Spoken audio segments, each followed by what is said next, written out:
All right, here we go in part 3 of the oil change demonstration. The first thing I'm going to do is grab a funnel from my 5-gallon bucket of funnels, which we keep right over here on the side of the bay.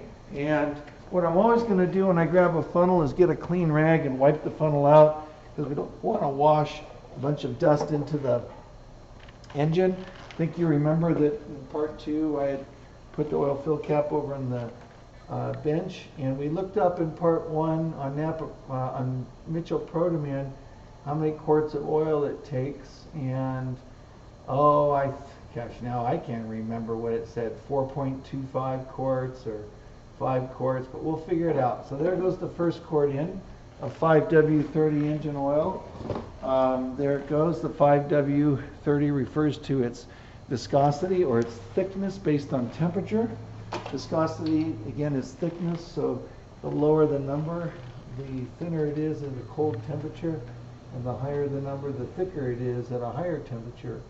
So there goes quart number 2 into the engine. Just dumping that one in. I'm going to put the caps back on and ask you to put the caps back on after you put them in, and the reason for that is when we put the bottles in the recycling bin, it keeps them from getting the recycle bin all oily on the bottom. We do try and recycle all our plastics and paper and cardboard here, which we do make a lot of it, and that recycling bin is in the trash can that's right outside of Bay 1 here, and it's labeled really clearly recycling. So there's quart number 3 going in, and I'll grab quart number 4. All modern cars take usually all of them take a minimum of 4 quarts, and there's some Toyotas and some Volvos that take as much as 6 quarts, some Mercedes and some BMWs the same. And what we're going to do here is we're going to go ahead and put this 4th quart in, and you can, a lot of times you can just put 4 quarts in, and yes, it's good to look up the quantity and take it from there. But if you don't look up the quantity and you put 4 quarts in, and then we're just going to check it. I'm going to show you how we do that on the stick in just a moment.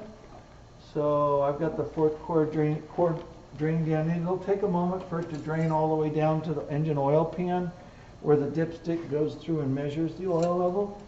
So it should be mostly down there by now. We'll take a look.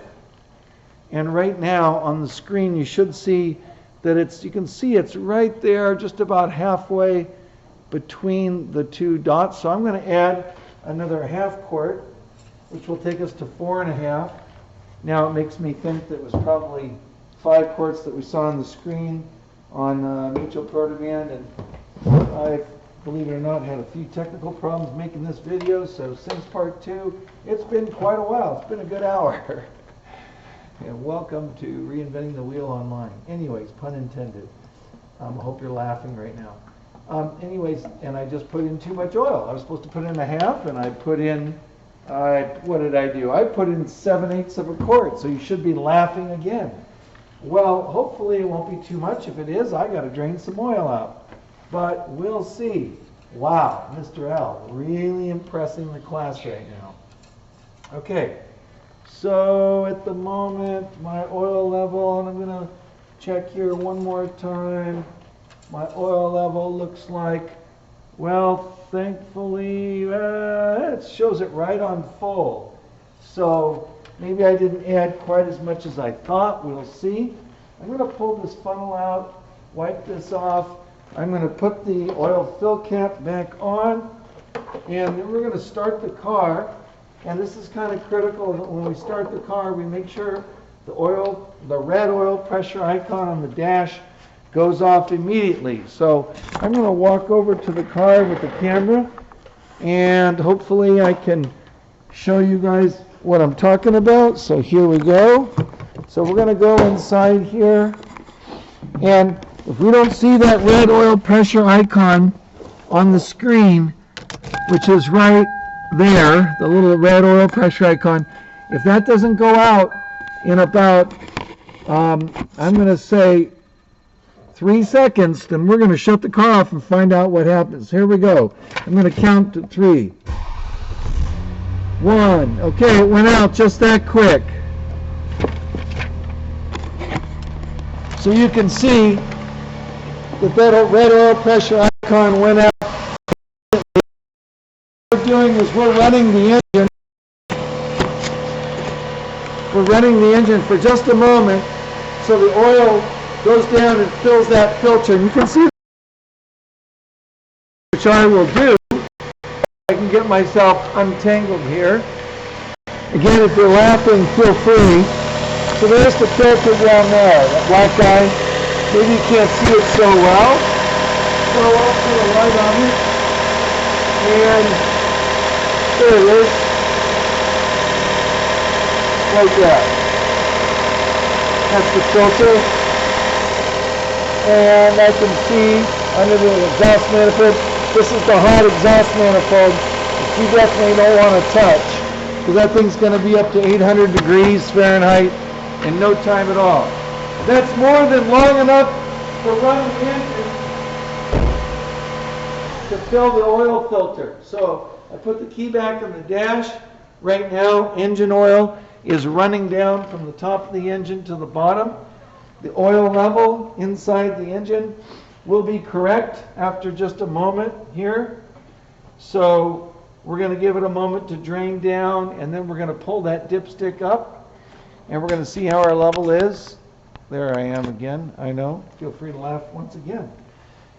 Okay, all right, I'm glad I can provide comic relief for you there as you're quarantined in your bedroom with coronavirus lurking all around on the streets. Just kidding.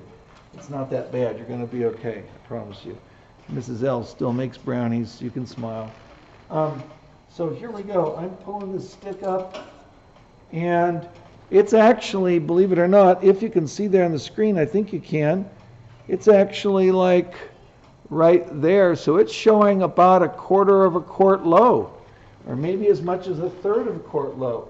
So I'm going to straighten my stick out here a little bit, and I think I just broke it, which wasn't good at all. And put it in, pull it up, and yep, I'm about 1/3 of a quart low. So this thing took, or is taking, more oil than I anticipated. And so I'm going to go ahead and fill this guy up a little bit more. And that's not going to be enough there. So I'm going to get just a little more. So this thing's taken closer to 5 1/4. And pouring a little bit in there. And I'm going to go ahead and look underneath to make sure that I'm not leaking. And I can see that, and I'm going to go ahead and put this in like this and check one more time. And I am right up to the full line. You can see the oil right there. Hopefully you can see it. I know it's a little tough to see because of the sheen. But hopefully right there you can see we are right up to that full line. And we want that thing 100% full all the time. And it's really simple why we want that. Because we want to be able to know if the car's leaking or if it's burning oil. In either case, we want to be able to know. So we've completed the oil change. We've got the oil fill cap back on. We've got the we've checked to make sure we have no leaks. We made sure our oil pressure light's out, and we are good to go. Thanks so much.